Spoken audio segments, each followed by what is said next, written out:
Come along with me, and I know you'll see that a song changes everything.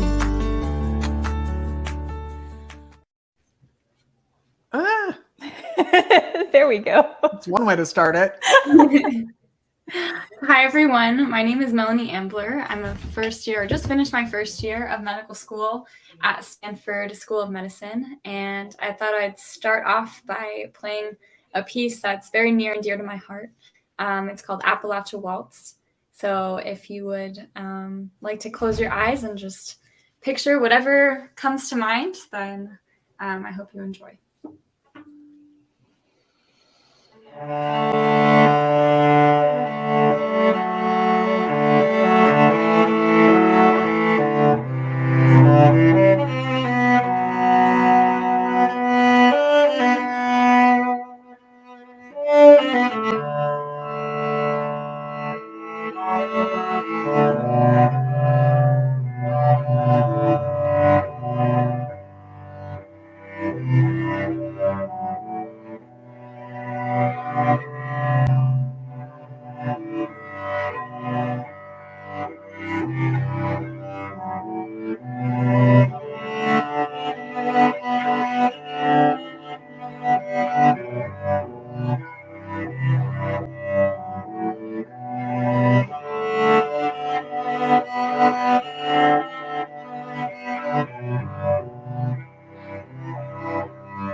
I can't clap because I have a thing, but we should upload that. So that was beautiful. Can you tell everybody, Melanie, who's listening, what instrument you play?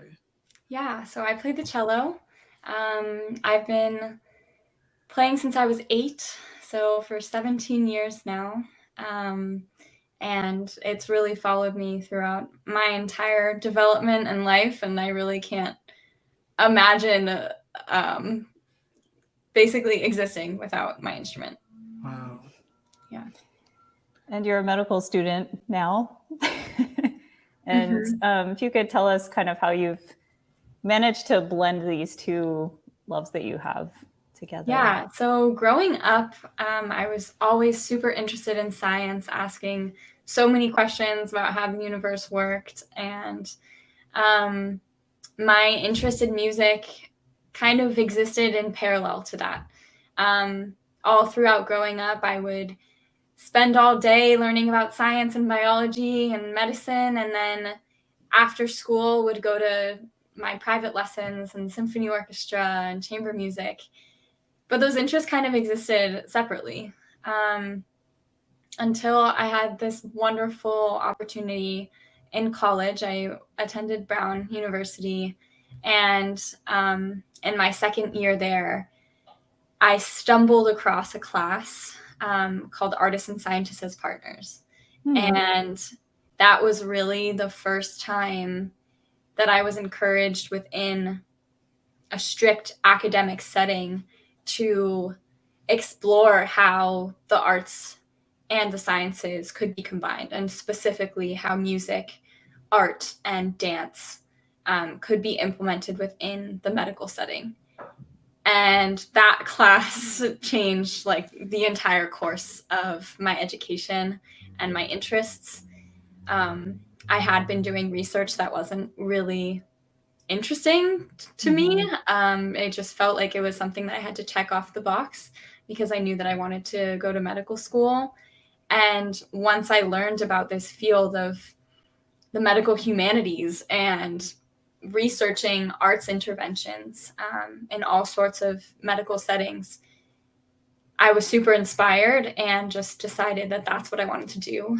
And that's kind of where this entire path began, of using music as, I guess, a form of medicine, a form of therapy, and being able to share that with patients and with healthcare providers has been some of the most rewarding work that I've done so far.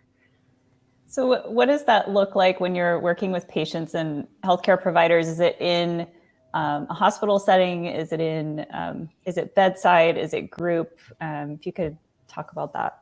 Yeah, so in terms of my like live performance, it's taken many different forms over the course of the last few years.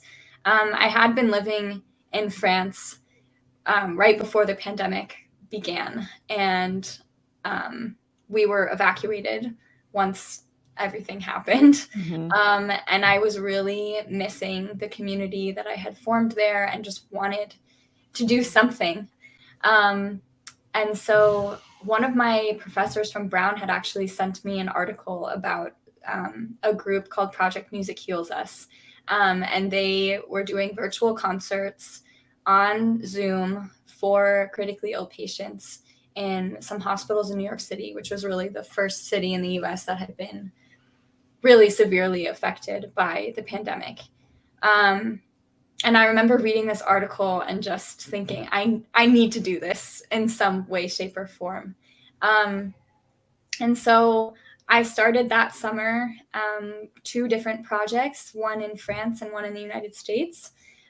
So the first project was called Petite Pause Musicale, and that means like short musical break.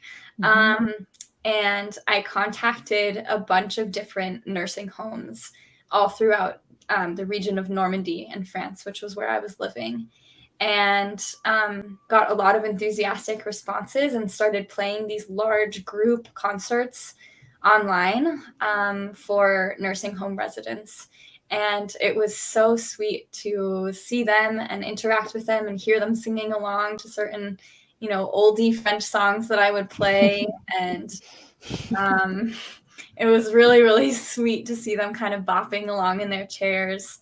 And they would also have the chance to interact with each other and see different nursing homes at once, which was definitely something that was not really possible during the pandemic and even before the pandemic. And so that was kind of one way that I tried to battle the problem of isolation with music and just bring a little bit of light into their nursing homes. And it also selfishly helped me continue my connection with France and continue to speak the language. And in parallel with that, I started a separate program called Music for Us All. And that was mostly geared in collaboration with the Veterans Affairs Hospital in Denver, Colorado. And I worked with a wonderful critical care physician named Tim Amos. And I just texted him. We were colleagues from before. And I texted him and I said, Tim, can I play for your patients? And he said, yes, anything, please. We need something. We're really struggling. And so my first patient was a phone call. There was no video. He was ventilated, had pretty severe COVID, and it was incredibly moving. And so I ended up playing for that same patient a few days later on Zoom, and his family connected at the same time so they could share a moment together when they really had no visibility and no understanding for what was going on, because this was still so early and nobody really knew what was happening. Right. And that just morphed into me playing as many concerts as I could for patients. I was basically just on call with Tim for the whole summer. He would text me when there was a patient that he thought would benefit, and I would just sign on and play. Okay. So that's kind of how it's taken form, and it's evolved over. I still play every Wednesday, but now I'm actually in partnership with Project Music Heals Us. So we're kind of in a more established phase, and I get to participate in this wonderful nonprofit and share music every week with these patients and healthcare providers. Project Music Heals Us has actually been on the podcast before, so go look at that from last season. They do some amazing work alone. They're incredible. Yeah. How do you? So you're a medical student. How do you see your practice looking when you're finished with school? Like, I in my head, I want to walk into your office and you have an instrument, and that's like how you're telling me, okay, like how all the news that you're going to tell me, or you're using something else to take my blood pressure instead of the usual stuff. But how do you see that? How do you see the combination of the two working for you? That's a great question. It's one of the existential questions of my future. In a dream world, what does it look like? In a dream world, I mean, I think it would be really incredible to be able to play for my patients, if that's a possibility. But I think also approaching medicine through a creative lens and through treating patients as human beings and as people that have lived experience and memories associated with whatever they're coming in with is something that I have learned through playing music for people and specifically for patients. Like the amount of stories that I hear because I've shared something of my own with them creates for such a deeper connection. And I think as a physician in whatever field that I end up choosing, I will want to incorporate that amount of like storytelling or just more interest in the background that I've gotten from playing music. So that's one answer. Another answer would be it would be amazing to also, practice and have some sort of nonprofit myself or program that would integrate music within the medical field in some way. Yeah. Or my dream could be to be a professor or director of a medical humanities department in a medical school to encourage medical students to keep pursuing their passions for art in tandem with their studies in medicine. Are you seeing a shift at all, like in your classes or in your courses or in the medical field at all, like a shift in integrating the arts more into healthcare, or is that still sort of very segmented and not popular yet? So over the past few years, it's become increasingly more integrated, and I think it's a really amazing time to be involved in the field and just be beginning in the fields because it is being taken more seriously, both from an academic perspective and from a clinical and research perspective. A lot of medical schools in the United States have medical humanities departments now. So the medical humanities in general is any sort of humanities subject, so creative writing, theater, dance, art, music, that can be used, or history, philosophy, that can be used to better understand the field of medicine. So it's very broad. But there are many, many medical schools that are now kind of adopting that as a field and as an area of focus for their students.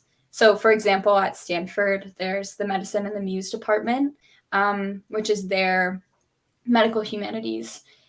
And we have elective classes. I took a class on anatomical illustration where I would go in and learn anatomy by drawing and learning those art skills. And we have other classes in creative writing. And so there are a lot of different opportunities, I think, at least here, which is also why I chose to go here. But there is more availability of resources for medical humanities, I think, now than there had been, let's say, 10 years ago.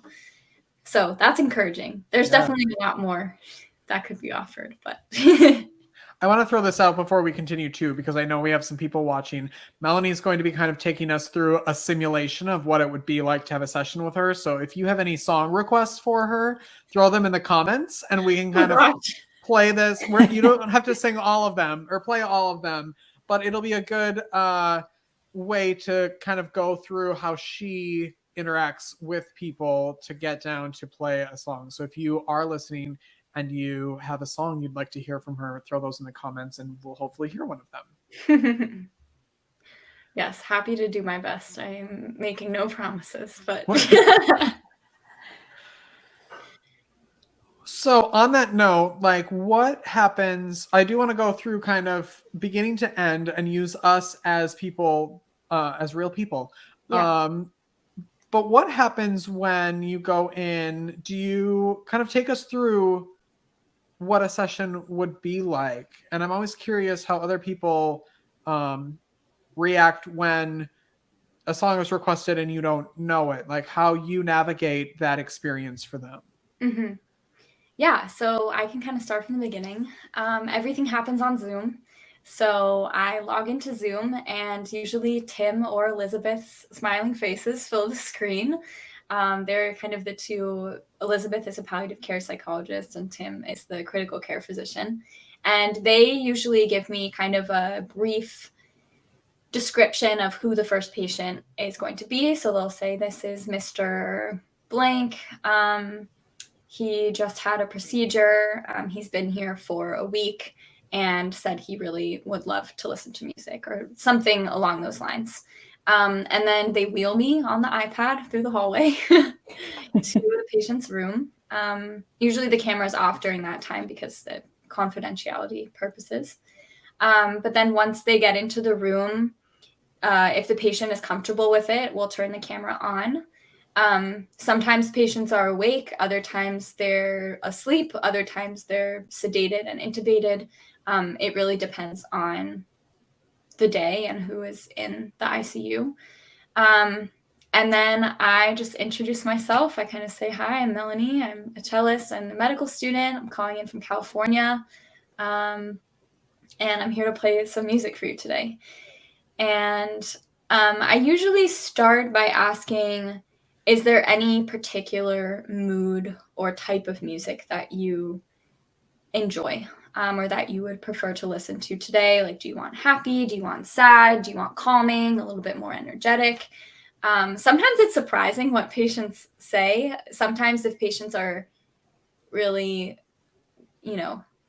tired, they'll actually want something energetic instead of calming, whereas I would have thought that maybe I should just play something soothing. But I would say the majority of the patients just say, play me whatever you love. Sometimes I've gotten specific requests for songs that I don't know how to play. Should we try that now? Because we do have a request. We do. Oh, so our friend Mary Jane Sun Up! do you know Sun Up? I do know Sun Up. So Mary Jane is my first ever music teacher. She taught me cello. Cheating, Mary Jane. We'll allow it. This is maybe a quiz to see how well I was actually going to play. I was going to play it regardless. So I'm happy to play Sun Up. So this is a piece that's written for 6 cellos originally. But I've taken all of my favorite parts and kind of melded it into one. So this is Sun Up, and I hope you enjoy it.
More clapping, more clapping.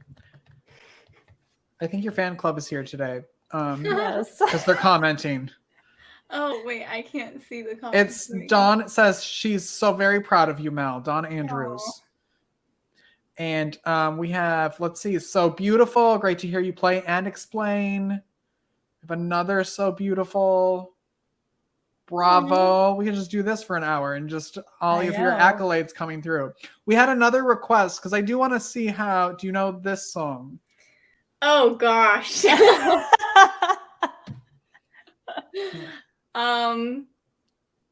I do, but I don't remember it. I don't remember how it goes. So then how would you then go about, like, okay, so let's say you know but you don't remember. How would you talk to that person to get to a song that they enjoy? So I know Paranoid Android is by Radiohead. And so I would kind of talk to the patient about, whether that's kind of the genre that they enjoy, or attempt to think or improvise about whether there's some kind of piece that I know off the top of my head that's like in that genre. And sometimes I don't have one. And I just kind of say, I'm sorry, I don't have one. Or I'll list off other well-known songs that I know, like House of the Rising Sun, or what are other songs that are kind of like I know some random like Old Town Road and those sorts of things.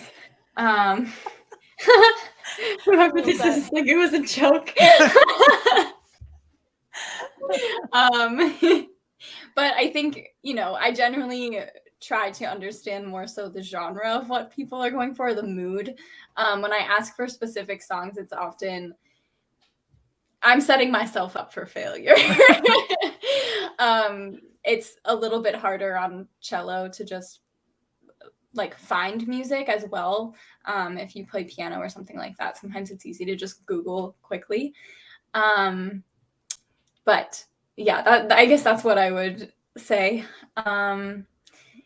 There are some other, I know a lot of like Beatles, Hallelujah, those sorts of songs that are very well known and that people often respond to if they're familiar with them. What's a song that people would be surprised you can play on the cello? Ooh. That was a good question. Because you think, the cello, that it would be classical, and then you're throwing out all of these names of bands and artists, and I'm like, oh, of course. Why suppose, sure, why wouldn't you be able to do that? Yeah. I guess this is just a funny one. I don't remember if I fully know how to play it now, but for my medical school class, we were doing like a parody music video, and they wanted a cello cover of Industry Baby. I want to see this video. by Lil Nas X. So it was like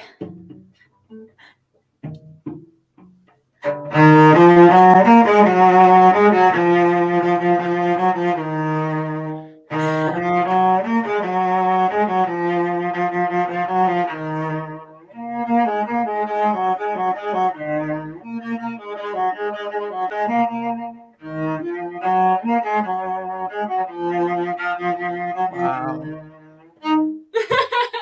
it's just like kind of goofy and just That's crazy. not expected, I guess. Yeah. You have someone come in with the Jack Harlow part and do the rap part. Yeah. I mean, if you're watching this live, it's August 16th, which is, the world knows, is Madonna's birthday. Yes. Or maybe I just know that. I'm not sure. Do you know any Madonna songs? That would be my request if I was... I know. You asked me for that request, and then I forgot to learn one. All right. Interview over. Close it down. No, I'm just kidding. Okay. I promise I will send you a personalized recording of a thank you. Madonna song. But so if you don't know a Madonna song, then how would you do that with me to get to a song that I love? So tell me about some of your interests or mood, or what is your general love in music? I would like fun. I like fun music that Okay. as I'm sitting, I can like dance to, but in my chair. Chair dancing. Okay. Yeah. You know how some people like listen to like music while they're trying to work because it makes them concentrate more. Yeah. I'm the opposite of that, where I need like loud, I need to sing along to it while I'm working. That motivates me. Something upbeat. Yes. Okay. I would say something upbeat, fun. Okay, I have one. It's not, you won't know it, Okay. but I think it will be upbeat and fun and dancey and a little bit of like rhythm. And Will people know it? Like, do you want to play it and see if people can guess it? I don't think people will know it unless you know me very Okay. well. Well, we have your fan club here. Right. So. Yes. There might. I mean, I think your mother's on here, so she might know. This is true. Someone has recorded this on YouTube and actually beatboxed to it. So that's kind of the energy that we're going for. Does that sound right? Like... This sounds great. I'm excited. Okay.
Did we lose her audio? Yes, we did. Oh no, Melanie, we lost your audio. Melanie is still But playing. she's Yes. this is fun to watch her. This is one of my favorite things. Melanie, we've lost your audio. One of my favorite things about watching musicians is watching actually them. Oh gosh. Oh, there, you're back. Wait. It was just at the very end. We missed just maybe the last 15 seconds. Hold on 1 second. Can you hear us? Can you hear me? Yeah. Yeah. Can you hear us? Yeah, I can't hear you though. Oh, well, this This is great way going to to- be interesting. Let me see. this is the best way to end it. Then because she can't hear us anymore. But I think it's so interesting to watch musicians actually play and feel the music, like their faces and their expressions. It's like with their whole body. Yes, it's so interesting. Oops. Well, Melanie can no longer hear us. It's so we're going to end and thank her. She'll watch this later and we'll thank her. And you can look at the show notes for information on how to connect with Melanie. Thanks, Melanie, when you hear this. Thank you. Thank you, Melanie. We will see you all next time. Keep creating, everyone. Bye. Bye. Thank you for listening to Arts for the Health of It, a podcast produced by Hearts Need Art, creative support for patients and caregivers, in partnership with the National Organization for Arts and Health. You can help others learn about the healing power of the arts by subscribing, sharing, and reviewing the podcast wherever you listen or watch. The podcast is hosted by Richard Wilmore, co-hosted by Constanza Rader. Our theme song, Songbird, is written and performed by Natalie Lane. Visit heartsneedart.org to learn how you can support our mission to create joy with people facing life-altering health challenges. Join us next week to learn more ways you can create arts for the health of it. The views expressed on this podcast do not necessarily reflect the views of Hearts Need Art, their staff, board members, or other affiliates. All content is created for informational purposes only. This podcast is not intended to be a substitute for professional medical advice or to diagnose and treat any health condition. Always seek the advice of your physician or other qualified health professional with any questions you may have regarding a medical condition. Never disregard professional medical advice or delay in seeking it because of something you heard